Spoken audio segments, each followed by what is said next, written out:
प्रणाम। औसानी मैया, चटपटा मैया, तुरंता मैया, संकटा मैया सभी के यहाँ भाई पूजी जाती होंगी। हमारे उत्तर प्रदेश में 7 सुहागिन मिलके पूजा करत थी और पूजा करे के बाद गोड़ दबावा जाते है मातारी के। विसर्जन से पहले गोड़ दबावा जाता है कि मातारी अब आप एक औरत क्या कहती है, अब आप जा रही हैं, अब कब आओगी। तो सुना जाए हमरे गीत के भाव।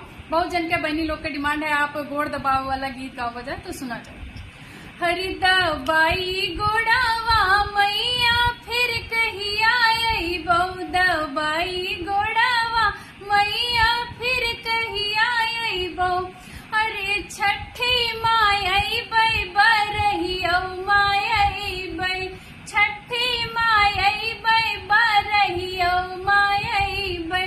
बोलायो धनिया हम मुड़नो माई बई, बोलायो धनिया हम मुड़नो माई बई। दबाई गोड़ावा मैया फिर कहिया आई बहू। अरे तिल क्यों माई बई बियाहवो माई बई, तिल क्यों माई बई बियाहवो माई बई। हरि बोलायो धनिया हम गवनवा माई बई, बोलायो धनिया हम गवनवा माई बई। दबाई